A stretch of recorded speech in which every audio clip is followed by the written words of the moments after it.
Breaking news! The atmosphere behind the scenes at the Pittsburgh Steelers is heating up, and I have some crucial updates to discuss with you today. We all know this offseason has been filled with surprising turns, and it looks like we're not done yet. What I've uncovered in the last few hours could completely shake up the narrative for this team moving into training camp. I'm going to lay out all the details, but first, if you've been a Steelers fan for more than 17 years, smash that like button right now. I love seeing fans of all ages representing the black and gold. Comment below, "Go Steelers, my heart bleeds black and gold." Now let's get straight into it, because what's happening around TJ Watt in the Steelers secondary is more than just a storyline. It could define the fate of our 2025 season. First off, let's address the chatter about TJ Watt. Recently, some prominent voices in the NFL YouTube space have stirred controversy by questioning Watt's elite status, citing metrics like pass rush win rate and pressure percentage where he's not topping the charts. Brett Kollmann and Marcus Whitman, two respected analysts, pointed to Watt's mid-tier rankings in pressure rate and pass rush wins compared to players like Micah Parsons and Trey Hendrickson. These claims set Steelers Twitter ablaze,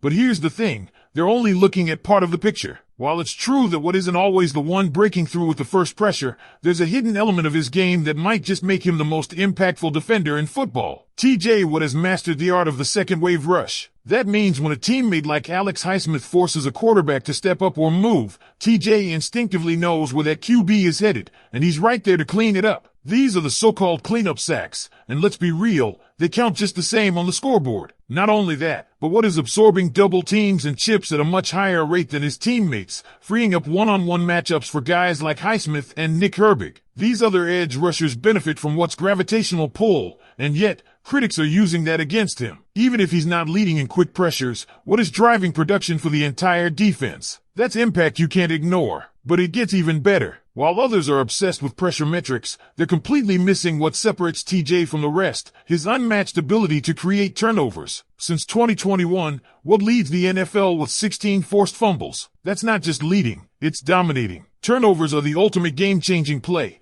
and no one in the league delivers them more consistently than TJ. That alone makes him a cornerstone of the Steelers' identity and arguably the most valuable defensive player in the game. Add to that his elite run-stopping ability, he leads the NFL in tackles for loss since 2017 and had 18 TFLs in just 14 games last season before his ankle injury. This is a player who changes the outcome of games whether he's at full health or playing through pain. Don't forget, before that injury in Week 15 against the Eagles, TJ Watt was the runaway favorite to win Defensive Player of the Year. His odds were minus 220 compared to the plus 900 of the eventual winner, Patrick Surtain. That should tell you everything. And then there's the ultimate stat. When TJ Watt is on the field, the Steelers win nearly 2/3 of their games. Without him, that number plummets below 10%. That's not a coincidence. That's dominance. Now let's shift gears to something that has fans scratching their heads, the unresolved safety situation. After trading away Minkah Fitzpatrick, the expectation was that Pittsburgh would make a move. Instead, we watched Julian Blackmon sign with the Saints after Tyrann Mathieu's retirement, and the Steelers stayed quiet. Fans are frustrated, but here's what I'm hearing.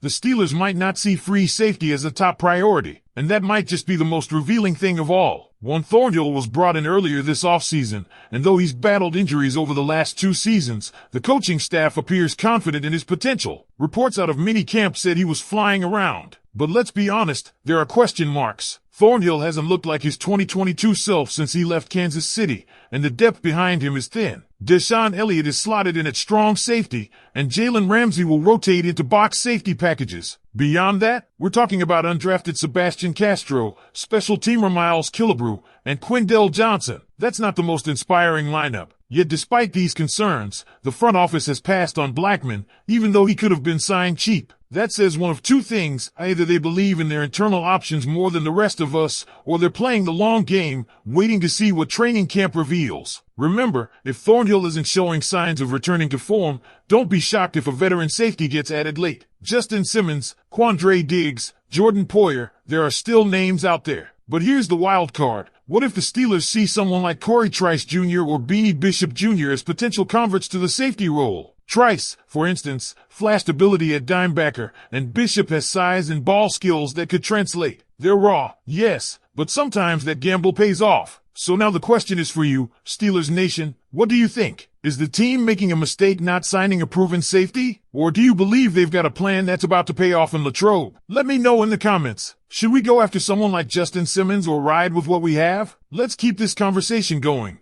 because what's happening right now might be setting up one of the most defining seasons in recent Steelers history. And now let's dive even deeper into the storm swirling around this Steelers roster, because what happens over the next few weeks in training camp could drastically reshape the defense, and maybe even the team's overall identity heading into 2025. Let's start with that safety room again, because it's not just about one Thornhill's health, it's about who's ready to step up if he falters. With Minkah Fitzpatrick out of the picture, the free safety spot suddenly becomes one of the most intriguing and precarious question marks on the entire defense. Thornhill is expected to anchor that role, but let's not sugarcoat it. 2 straight seasons of nagging calf issues have cast a long shadow. If those injuries resurface, or if his play regresses like it did in Cleveland, Pittsburgh could find itself scrambling for answers. Deshaun Elliott is more naturally suited to strong safety duties, particularly with his physical style and run support capabilities. Moving him to free safety would take him out of his comfort zone and arguably weaken his strengths. The same goes for Jalen Ramsey, whose value lies in his versatility as a box safety and slot corner hybrid. Pushing either of these guys into a full-time free safety role is like asking a sprinter to run a marathon. It's not that they can't do it,